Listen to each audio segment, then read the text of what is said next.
Let's talk fear. So internally, we are mechanized and everything's organized in a way that we can feel it. If we can feel it, that means it's for us. It's not against us. It's not pathological. It's not unnatural.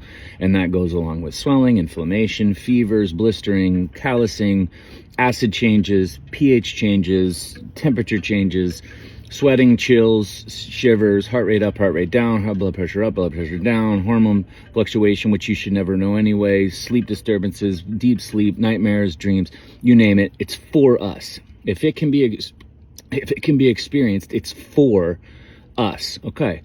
Fear. So what medicine is now doing, all levels, is a narrative, a starting point of, if you have a symptom of healing of any level or an injury of any level, that is because there's something wrong with you. There's something wrong with your blood, wrong with your lymph, wrong with your gait, wrong with your throwing ability, wrong with your strength, wrong with your routine, wrong with your relationship, wrong with your traumas, wrong with your energy, wrong with your chakras, wrong with your nerve flow, wrong with your brain function, wrong with your theta waves, wrong with your, it's like, Jesus Christ, wrong with your gut, wrong with your parasites, wrong with your, all of it, wrong with your food, wrong with your everything. Light, nourishment, rest, got it. And so then you will go ahead and check as many boxes as you can. You'll purchase all the latest and greatest. You'll get all the tests, because nobody can work without starting with a test. They have to show you some way that you're wrong, that your body's wrong, that it needs to be controlled, it needs to be managed, it needs to be sedated, it needs to be masked. But we only mask with pharmaceuticals. Really? What the fuck are we doing on this other side then? And it's just not being sold that way. But that is literally, if you just use a little bit of brain power, you can literally sit and go, oh my God, it's the same, it's coming from that same starting point. Is manage your symptoms, because your symptoms are pathological, unnatural. Getting injured is unhealthy. There's something wrong with you. And you're good, healthy, right, in the clear, righteous, saved, all of it, if you don't experience these. So now, what does your day-to-day look like? What'd you do today? I don't know, but I didn't have a flare-up. How was the game? Good, I didn't get injured. What? How was the date? Oh, it was okay, I was able to digest the pasta. And I didn't act out. I didn't act out on my trigger. I didn't act out. Like, wait, what? That's what it's become. We are living our day-to-days to not express symptoms, to not get injured, to not have this response. And that just has now become how we've lived. Our life is measured by whether or not we have symptoms, whether or not we get injured, or whether or not we die. I mean, honestly, that's what it's become. And so we are now missing out on living. And that's not why fear was here. Fear wasn't here to be afraid of yourself, of your own skin, of your own body. My God, what room is there then to taste food? What room is there then to experience an engagement with another person? What room is there to laugh where you're immediately brought down to, oh, it's not going to last forever? Like, holy shit. And so again, the things we're most afraid of happening are the expressions of our truest, most authentic self. That's a good thing. We've done billions of dollars to try to hide the authenticity of us when we want to see that version of us. We want to utilize that with this acceptance of full accountability, full fault, full blame, full responsibility. And what your symptoms of healing and injuries are is an exposure to who you truly are at the source. Who you truly are will be who you truly should be with, where you truly should live, what you truly can consume at any given time, what your true passions are, what your true skill sets are, what you truly want to do, who you are. When that is then held open arms, what you receive back, it's unbelievable. And here's the difference. Because right now it'd be like, you're running a sprinting race and you lose. Why? You weren't fast enough. Why can't you digest that? Because you can't digest that food. You can't digest that amount of sun. You can't walk that distance. You can't travel. You can't keep that job. You can't guide people. You can't facilitate and hold that level of a relationship. So what do we do with that? That's fucking awesome. Because then you get to see, actually, I kind of like running races. I like sunlight.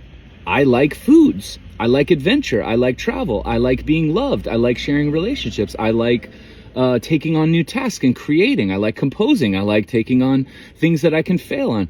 Now you're starting to see what you get to do to put yourself in a position, but we can never see it because the way this world over here is to make it look like you're not fast enough.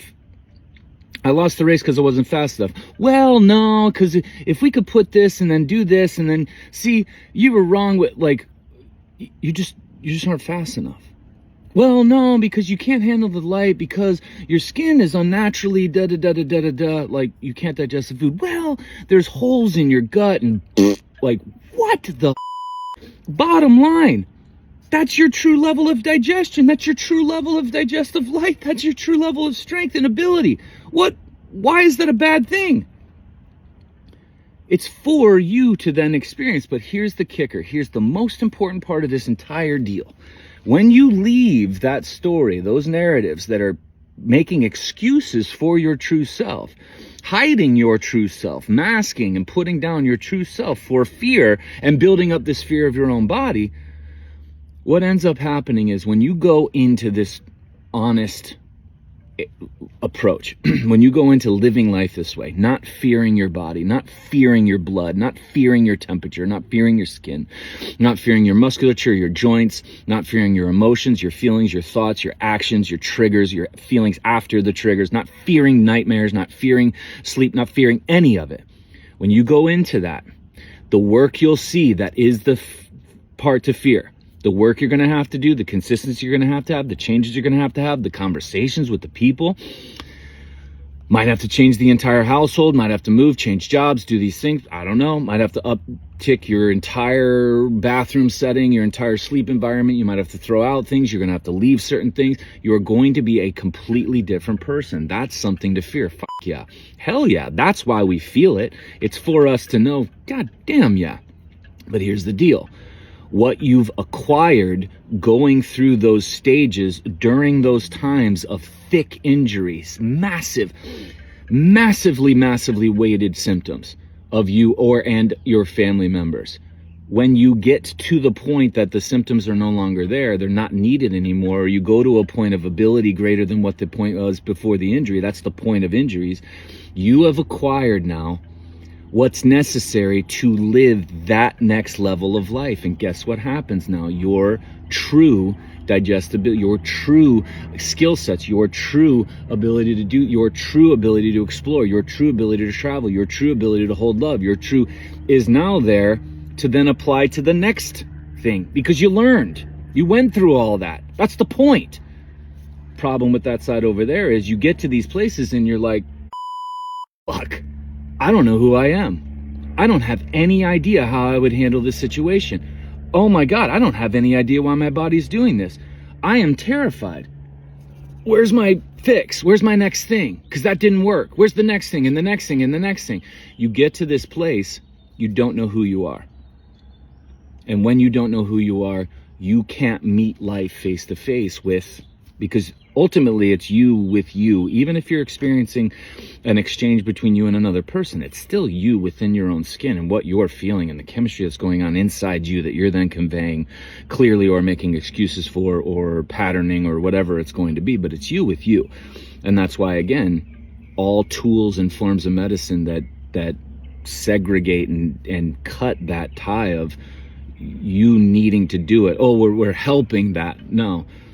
A person never learns to walk if they constantly have somebody moving their legs for them. If they constantly are tricking out their digestion so they can eat protein because some said protein was important. What the hell? You have crawling level digestion and you're trying to sprint, have been sprinting for 5 years, and somehow it's your body's fault, or it's your gut, or it's your bacteria you're never supposed to know, or it's lack of this nutrient, lack of which you would never have. It doesn't make any sense. So the sustainability of what we're talking about based on this level of fear and why it's here, that's where we go in, and all the while enjoying the trip, playing, getting creative, childlike innocence. Ask a child about a problem, one of your adult problems. See how hard it is for them to figure it out. They will come up with nine solutions right there for you, and you'll come up with, well, we can't exactly do that. Really? You can, you just don't want to. And that is inside you, and why we need to see problem solving from that end of it, especially when we're experiencing symptoms of healing or injury. That's why it's got to be creative. It's got to be your version of it, because you're the one throwing the balls. You're the one scooping the food into your mouth. You're the one sitting under the light. You're the one having the dreams. You're the one not sleeping, having nightmares. You're the one with the swelling. You're the one with the inflammation. You're the one with the emotions and feelings. You're the one racing. You're the one losing. You're the one winning. You're the one crawling. You're the one sprinting. You're the one making excuses. You're the one owning it. It's your call. Fear, certainty, essential. Fear of your own body, something we got to work on.